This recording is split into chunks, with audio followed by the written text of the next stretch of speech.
Hey, I can admit when I was wrong. I was wrong about this one. I called it wrong. I'll admit it. I never thought in a million years that we would get to this point.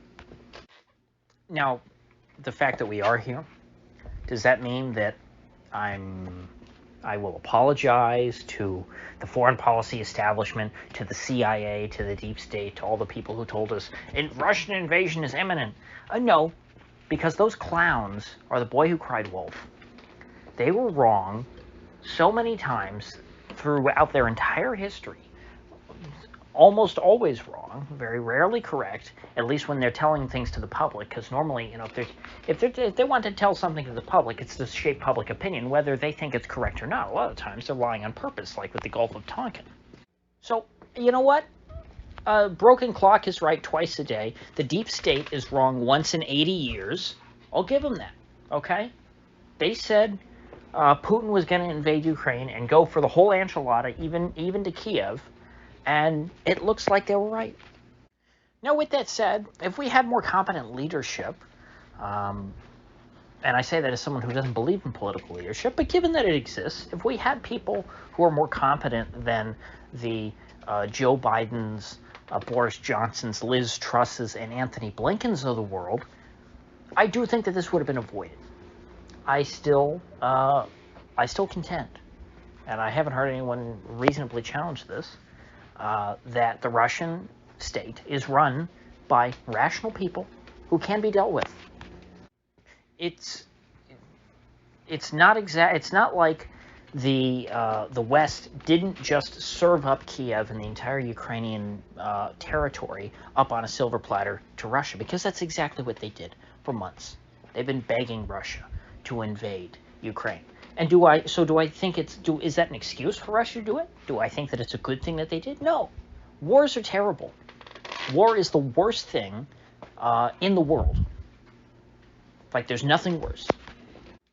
It's mass murder. That's what war is. And so whoever starts a war, they're not going to get any sympathy from me. But this war, it's not exactly coming out of nowhere. Even though I didn't expect that it was going to happen today, the motivations behind it for the Russians go back a long way. They go back 30 years at the very least, to the end of the Cold War. And to be more fair, I think they go back 8 years. Back to the Euromaidan coup in 2014. Back to the Minsk Agreement, which I believe was reached in like 2015, 2016, which was never implemented.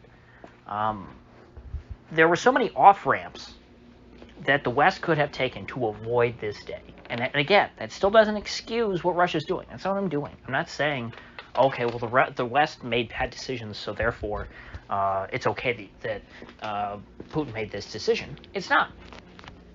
And I'm probably going to take some flack in the comments because, I'm not picking either side here. I'm not saying that the West is right, go America, and I'm not saying go Putin. I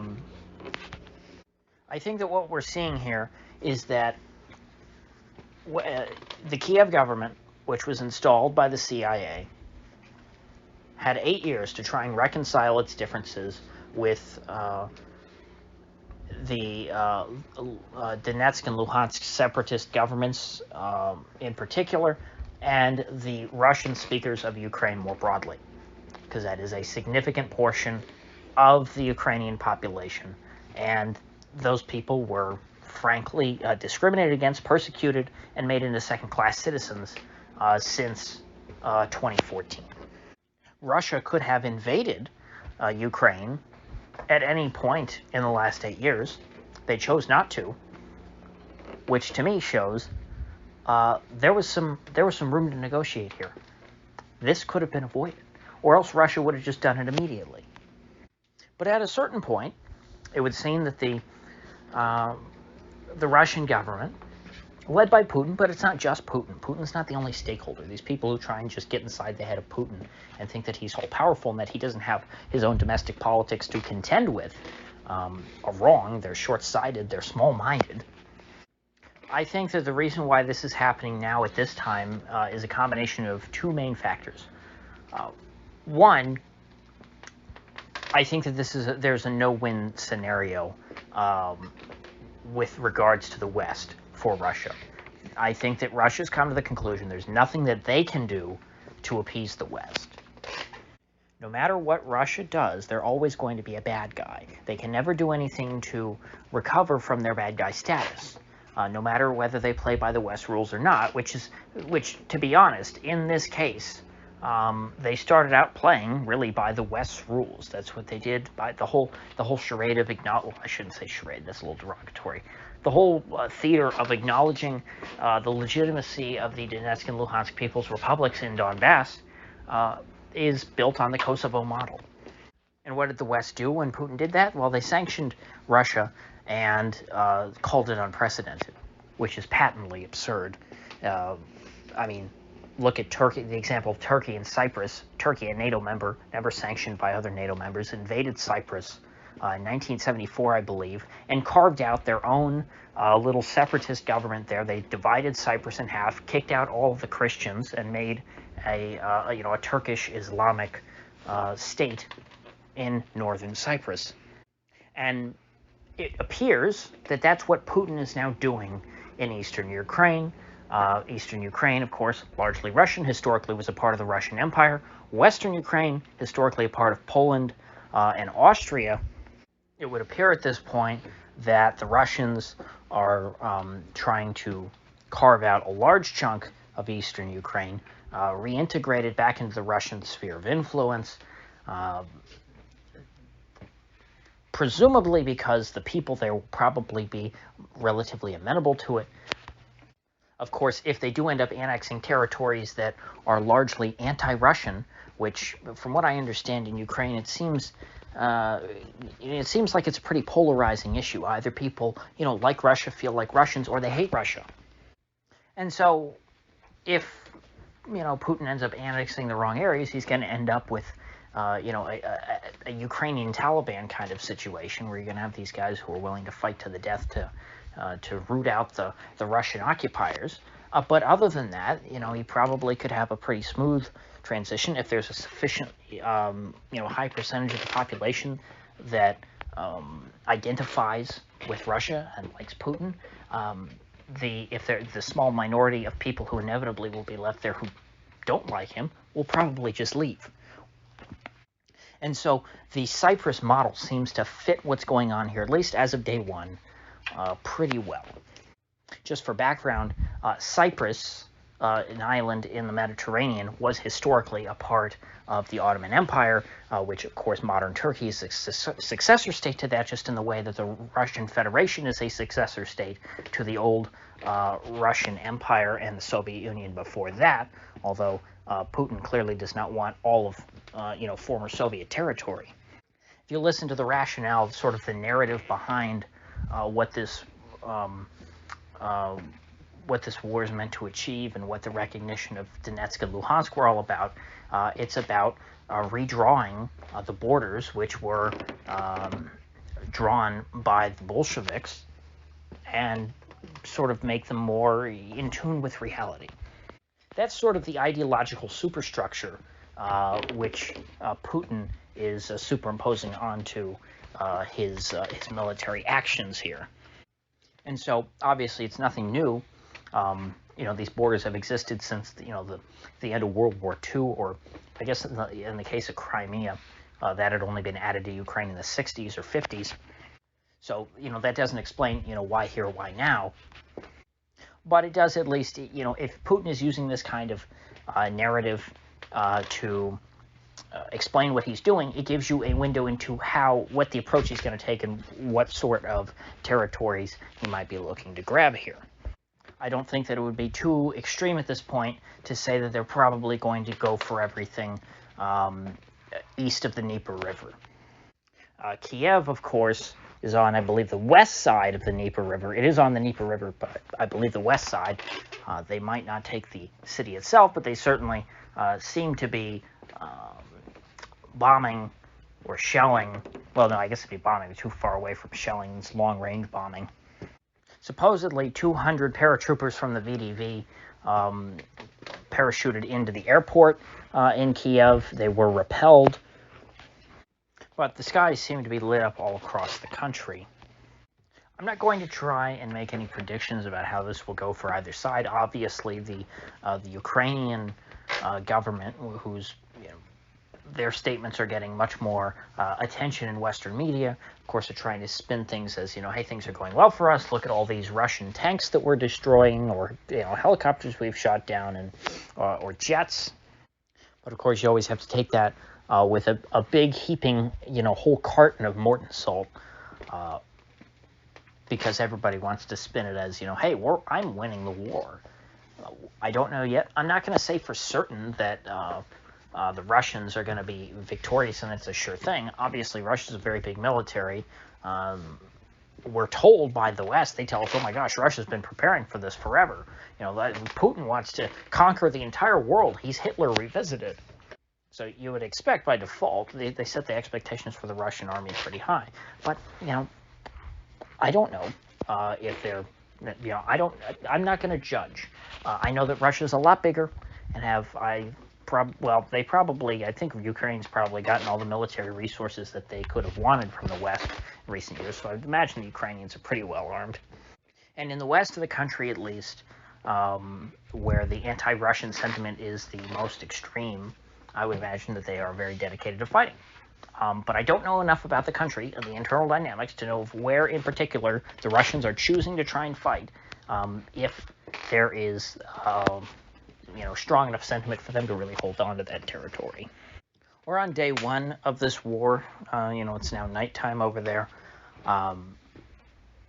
We're going to be hearing a lot of fake news. We already have today, and not necessarily intentional fake news or disinformation, but just confusion. It's the fog of war. They call it that for a reason. And so we're in the early stage of where Russia is clearly just trying to disable the Ukrainian military before they start the real war. All of these bombings and attacks that you're seeing, it's not that you're seeing bombs drop in Kiev because the Russians are at the gates of the city and shelling the capital. That's not what you're seeing. What you're seeing is they're trying to soften up the ground. They're trying to soften up the whole country. They're attacking all the bases, all the places where weapons could be stored. I'd imagine infrastructure, probably, if it's anything like the U.S. invasion of Iraq, water treatment plants.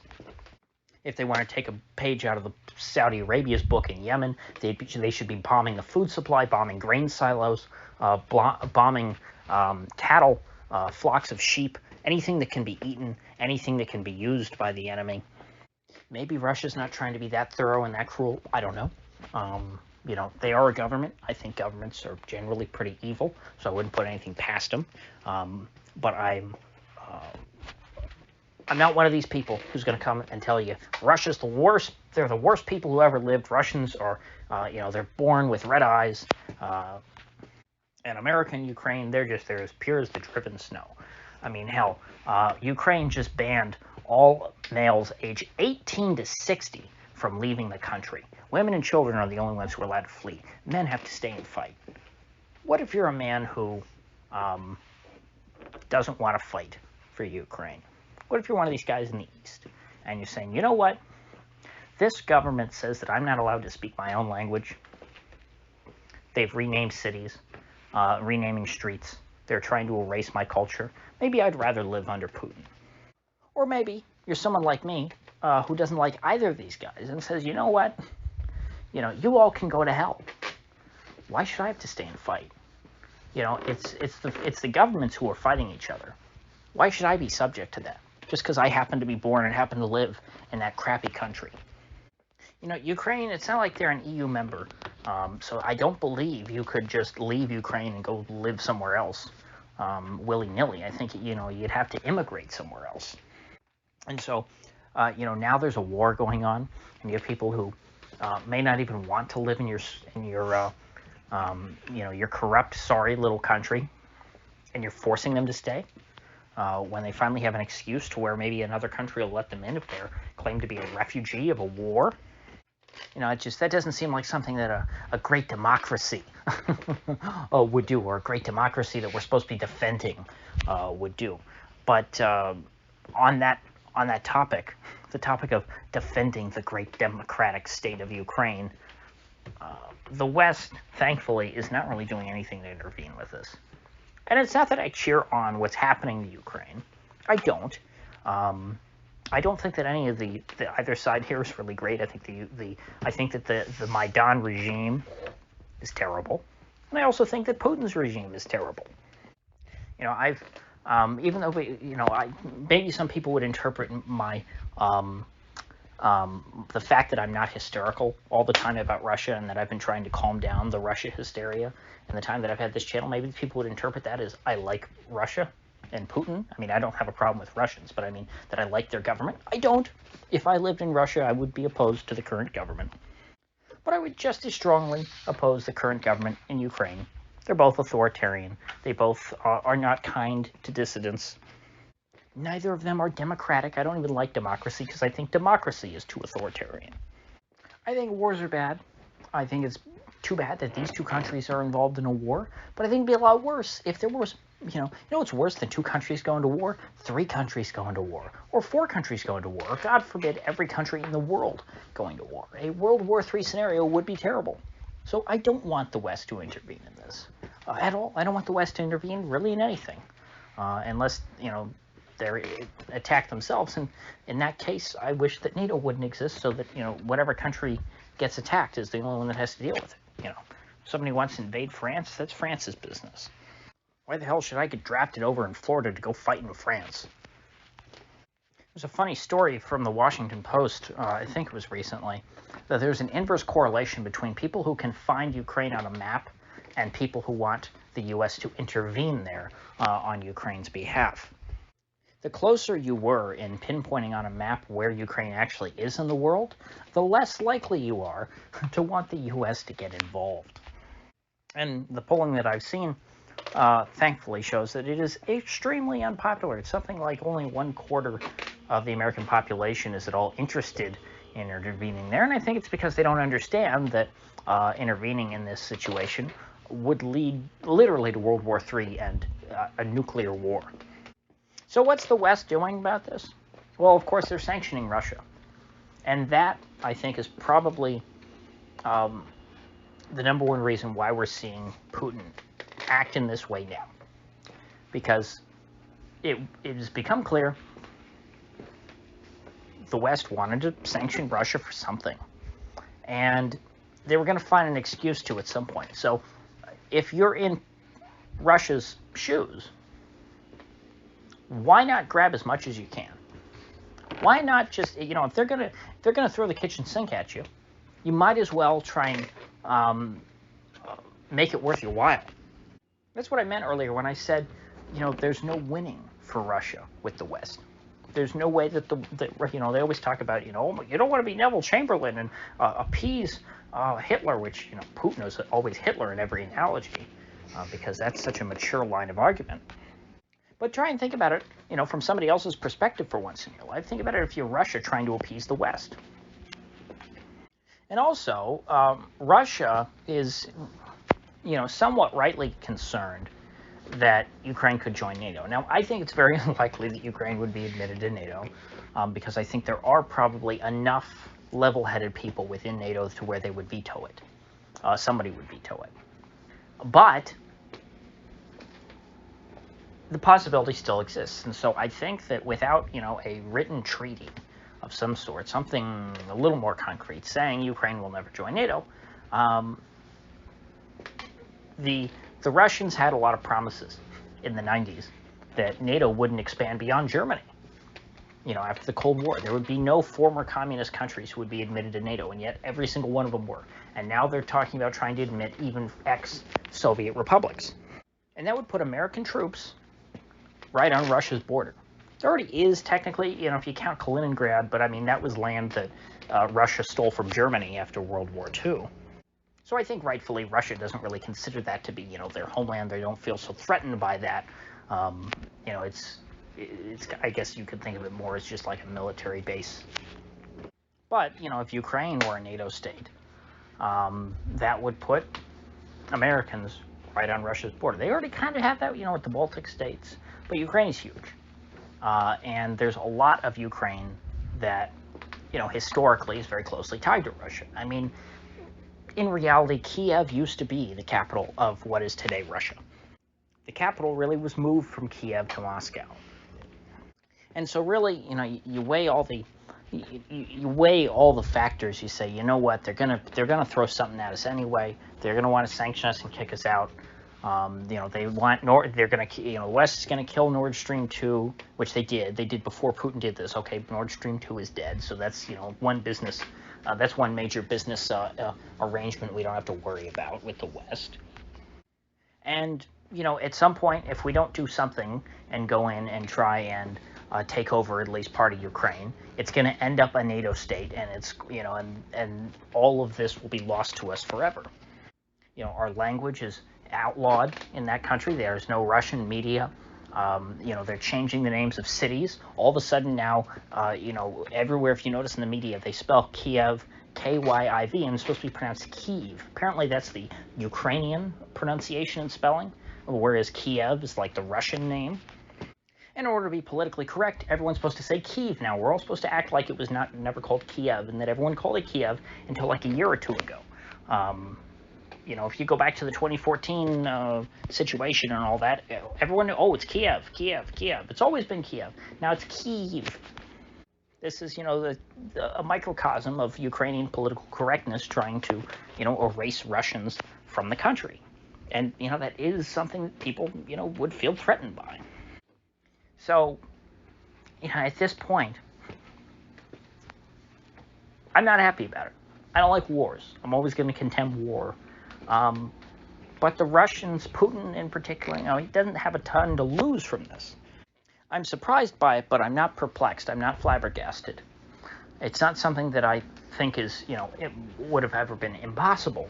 It was just something that shouldn't have had to happen. There's no reason why these sorts of differences couldn't have been reconciled peacefully. The fact is just that there was not any will to do so. And I think that honest, smart politicians, smart leaders in the West, and a smart leader in Ukraine, of course, Ukraine does not have a fair political system. It's very oligarchical. You get the rich guys in the smoke-filled rooms pick leaders, and of course the stakeholders in those meetings, of course, are Western intelligence, CIA, those kinds of people. There's all sorts of stuff that we don't know that would go on in Ukrainian politics. And so it's not an environment to where you could really have a smart, skilled leader rise. It's just not that kind of environment. And that's why Ukraine is a failing state. It's eating itself from the inside out. And in a way, it's just leaving a vacuum in the East that is being filled by Russia.